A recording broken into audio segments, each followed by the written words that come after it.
നസ്കൻ തൻ്റെ അമ്മ തന്നിരുന്ന ഒറോട്ടി മാത്രം കഴിച്ചാണ് കോളേജിൽ പോയിരുന്നത് എന്ന് പറഞ്ഞ് ഒരു സീനൊക്കെ ഉണ്ടാക്കി വന്നതായിരുന്നു മുഖ്യമന്ത്രി പിണറായി വിജയൻ. പലപ്പോഴും ഒറോട്ടി പോലും ഉണ്ടാവാറില്ല, അത്രയധികം പട്ടിണിയാണ് തന്നെ കാത്തിരുന്നത് തൻ്റെ ബാല്യകാലം എന്നൊക്കെ പറഞ്ഞ് പാവപ്പെട്ട വിദ്യാർത്ഥികളെ കണ്ണീരണിയിച്ച് കഴിയുന്നതിന് മുമ്പ് തന്നെ പിണറായിയുടെ തനിസ്വരൂപം ലോകമറിയുന്ന തരത്തിലുള്ള ഒരു പ്രസ്താവന പുറത്തു വന്നു. പിണറായിയുടെ കൂടെ മന്ത്രിസഭയിൽ അംഗമായിരുന്ന CPIയുടെ മുതിർന്ന നേതാവ് സി ദിവാകരൻ ഒരു അഭിമുഖത്തിൽ പറഞ്ഞത് പിണറായി വിജയൻ ഭക്ഷണപ്രിയനാണെന്നും ഇഷ്ടപ്പെട്ടത് കിട്ടിയില്ലെങ്കിൽ പൊട്ടിത്തെറിക്കുമെന്നുമാണ്. പിണറായി ക്യാപ്റ്റനും സി ദിവാകരൻ വൈസ് ക്യാപ്റ്റനുമായി കേരള യാത്ര നടക്കുന്നതിനിടയിൽ തിരുവനന്തപുരത്തെ ആനത്തലവട്ടം ആനന്ദൻ്റെ വീട്ടിൽ വിരുന്നൊരുക്കിയെന്നും അവിടെ ചെന്നപ്പോൾ നെന്മീനല്ല ചൂരമീനാണ് എന്നറിഞ്ഞ് പിണങ്ങിപ്പോയെന്നും പറഞ്ഞാണ് അദ്ദേഹം രംഗത്ത് വന്നത്. ഇത് പുറത്തു വന്നതോടുകൂടി പിണറായി സ്നേഹികൾ പ്രതിരോധവുമായി രംഗത്തെത്തിയിട്ടുണ്ട്. ആനത്തലവട്ടം ആനന്ദൻ്റെ മകൻ സത്യനേശൻ്റെ കുടുംബമൊക്കെ നിഷേധിച്ചുകൊണ്ടിരിക്കുന്നു. അന്ന് CPMൻ്റെ ജില്ലാ സെക്രട്ടറി ആയിരുന്ന സത്യനേശന് പേടിയായിരുന്നു പാർട്ടിയുടെ അച്ചടക്ക നടപടി ഉണ്ടാകുമോ എന്ന്. പിന്നീട് ആ പിണക്കം മാറ്റിയത് പാളയം മാർക്കറ്റിൽ പോയി ക്യൂ നിന്ന് നല്ല നെന്മീൻ മേടിച്ച് പിറ്റേ ദിവസം പാറശാലയിൽ വെച്ചു കൊടുത്തപ്പോഴാണ്. മറുനാടന് ലൂസ് സ്റ്റോക്ക് കേൾക്കുന്നവർക്കറിയാം, ഈ സംഭവം ഇതിനു മുമ്പ് ഒരു തവണ ഞാൻ ലൂസ് സ്റ്റോക്കിലൂടെ അവതരിപ്പിച്ചതാണ്. അന്ന് ഈ ജാഥയുടെ ഭാഗമായിരുന്ന ഒരാൾ, പിന്നീട് അദ്ദേഹം പാർട്ടി പ്രവർത്തനമൊക്കെ വിട്ടുപോയി, എന്നോട് ഈ കഥ വ്യക്തമായി പറഞ്ഞിട്ടുണ്ട്. പിണറായി വിജയൻ എല്ലാ കാര്യത്തിലും ശാഠ്യക്കാരനായിരുന്നു, പ്രത്യേകിച്ച് ആഡംബര ജീവിത കാര്യത്തിൽ. ചെറുപ്പത്തിൽ ഒന്നുമില്ലായിരുന്നു എന്നത് സത്യമാണ്. ആ കഥ അദ്ദേഹം പറഞ്ഞ് മേനി നടിക്കാൻ ശ്രമിക്കാറുണ്ടെങ്കിലും എക്കാലത്തും അധികാരത്തിൻ്റെ ഭാഗമായി നിന്ന് സുഖജീവിതം നയിക്കാൻ പിണറായി ശ്രമിച്ചിരുന്നു എന്ന് അറിയാവുന്നവരൊക്കെ തുറന്നു പറയുന്നുണ്ട്. ചൂരമീൻ അദ്ദേഹത്തിന് പുച്ഛമാണ്, അദ്ദേഹത്തിന് താല്പര്യം നെന്മീനാണ്. മീനിൻ്റെ മുള്ളുപോലും കിട്ടാത്ത മനുഷ്യരാണ് ഈ നാട്ടിൽ ജീവിക്കുന്നത് നോർക്കണം. ഒരു വീട് പണിയാൻ കൊടുക്കുന്ന 4 ലക്ഷം രൂപ പോലും അവർക്കില്ല. അങ്ങനെ ജീവിക്കുന്ന പാവങ്ങളുടെ നേതാവായി വന്ന പിണറായി വിജയനെ ചൂരമീൻ കഴിക്കാൻ ഇഷ്ടമില്ല എന്ന് പറയുമ്പോൾ അത് പാവങ്ങളെ അധിക്ഷേപിക്കുന്നതിന് തുല്യമാണ്. പിണറായിയുടെ ജീവിത രീതി മുഴുവൻ എടുത്ത് പരിശോധിക്കുക. അദ്ദേഹം ലോകത്തെവിടെ ചെന്നാലും ഏറ്റവും മുന്തിയ ഹോട്ടലിൽ മാത്രമേ താമസിക്കൂ. ഹയത്ത് പോലുള്ള ആഡംബര ഹോട്ടലുകളിൽ താമസിക്കുന്നതാണ് പിണറായിയുടെ ശീലം. ആഡംബര ജീവിതം എക്കാലത്തും പിണറായിക്ക് പ്രിയപ്പെട്ടതായിരുന്നു. പാവങ്ങളുടെ പേര് പറഞ്ഞ് പിണറായി മുഖ്യമന്ത്രി കസേരയിലേക്ക് എത്തി എന്നല്ലാതെ പാവങ്ങളുടെ ജീവിതം പിണറായിക്ക് എക്കാലത്തും പുച്ഛമായിരുന്നുവെന്ന് ഇതൊരിക്കൽ കൂടി തെളിയിക്കുന്നു. ഇതിലൊന്നും അത്ഭുതപ്പെടേണ്ടതില്ല. പിണറായി വിജയൻ അങ്ങനെ തന്നെയാണ് വളർന്നു വന്നത്.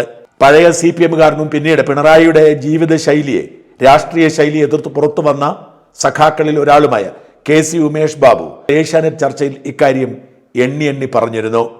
പിണറായി വിജയൻ വിജയിക്കുക എന്ന ലക്ഷ്യത്തിനു വേണ്ടി ഏതറ്റം വരെ പോകുന്ന ആളാണെന്നും അതിനുവേണ്ടി ഒരു വിട്ടുവീഴ്ചയുമില്ലാത്ത സമീപനമെടുക്കുമെന്നും മനസാക്ഷി ലവലേശമില്ലെന്നും പാർട്ടി സെക്രട്ടറി ആയിരുന്ന ചടയൻ ഗോവിന്ദൻ ബസ്സിൽ യാത്ര ചെയ്തപ്പോൾ പോലും അന്ന് പാർട്ടിയിൽ ഒന്നുമല്ലാതിരുന്ന പിണറായി വിജയൻ കാറിലാണ് യാത്ര ചെയ്തതെന്നുമൊക്കെ ഉമേഷ് ബാബു പറയുന്നു. ബെർലിൻ കുഞ്ഞനന്ദൻ നായർ പിണറായിയുടെ മകൾക്ക് അഡ്മിഷൻ എടുക്കുന്നതിന് വേണ്ടി കോയമ്പത്തൂർ പോയ യാത്രാനുഭവം അങ്ങനെ തന്നെ വിശദീകരിച്ചിട്ടുണ്ട്. ആഡംബരപ്രിയനും ഭക്ഷണപ്രിയനും ധൂർത്തനുമായ പിണറായി വിജയൻ തൻ്റെ കാര്യം മാത്രം ശ്രദ്ധിക്കുന്ന കാര്യത്തിൽ എക്കാലത്തും മികവ് പുലർത്തി. വിജയിക്കാൻ വേണ്ടി ഏതറ്റം വരെ പോകുന്ന പിണറായിയുടെ ശൈലി അക്ഷരാർത്ഥത്തിൽ വിജയിച്ചു എന്നത് തന്നെയാണ് കേരള ചരിത്രത്തിൽ ആദ്യമായി 2 തവണ മുഖ്യമന്ത്രി കസേരയിൽ ഇരുന്നത് വഴി തെളിയിക്കുന്നത്. ഉമേഷ് ബാബു പറഞ്ഞ ആ ഞെട്ടിക്കുന്ന കാര്യങ്ങൾ കൂടി കേട്ടാൽ മാത്രമേ പിണറായിയുടെ ചൂരമീൻ വിവാദം പൂർത്തിയാവൂ. അദ്ദേഹം പൂർണ്ണമായിട്ടും എല്ലാ കാലത്തും ഒരു ഒറ്റയാനായിരുന്നു. സത്യസന്ധമായിട്ട് ജീവചരിത്രം എഴുതുന്ന ആരെങ്കിലും ഒരാൾ പിണറായി ഉള്ള കാലത്തോ ഇല്ലാത്ത കാലത്തോ അദ്ദേഹത്തിന്റെ ജീവചരിത്രം എഴുതുകയാണെങ്കിൽ ഈ വസ്തുതയിൽ നിന്ന് ആരോപിക്കേണ്ടി വരുന്ന ഞാൻ വിചാരിക്കുന്നു. അദ്ദേഹം എല്ലാ കാലത്തും ഒറ്റയാണ്. അദ്ദേഹത്തിന്റെ കൂടെ പഠിച്ച ആളുകൾ എന്റെ സുഹൃത്തുക്കളായിട്ടുണ്ട്. അദ്ദേഹം എങ്ങനെയാണ് വിദ്യാർത്ഥി അന്നത്തെ KSF രാഷ്ട്രീയത്തിൽ എങ്ങനെയാണ് ഒറ്റയാനായി പെരുമാറിക്കൊണ്ടിരുന്നതിനെ കുറിച്ച് അവർ അന്നേ പറഞ്ഞിട്ടുണ്ട്. പിന്നീട് ഓരോ ഘട്ടത്തിൽ ഇപ്പോൾ കണ്ണൂരിൽ തന്റെ രാഷ്ട്രീയ ജീവിതത്തിന്റെ ആദ്യകാലത്ത് ഇങ്ങനെ ഒറ്റയാനായതിന്റെ പേരിൽ പാർട്ടി നടപടികൾ നേരിട്ടിട്ടുണ്ട്. ഒരു ഉദാഹരണം ചൂണ്ടിക്കാണിച്ചു കഴിഞ്ഞാൽ കണ്ണൂർ ജില്ലയിൽ ആദ്യമായിട്ട് സ്വന്തമായിട്ടൊരു കാറിൽ സഞ്ചരിച്ചിട്ട് രാഷ്ട്രീയ പ്രവർത്തനം ആരംഭിച്ച ആദ്യത്തെ CPM നേതാവ് ശ്രീ പിണറായി വിജയനാണ്. നമുക്ക് വിശ്വസിക്കാൻ കഴിയില്ല. കാരണം അന്ന് കണ്ണൂർ ജില്ലയിലുണ്ടായിരുന്ന 80കളുടെ ഒടുവിലാണ് ഞാൻ പറയുന്നത്, കണ്ണൂർ ജില്ലയിലുണ്ടായിരുന്ന ഏറ്റവും സീനിയറായ CPM നേതാവ് പിന്നീട് സംസ്ഥാന സെക്രട്ടറി ആയി തീർന്ന ചടയൻ ഗോവിന്ദനാണ്.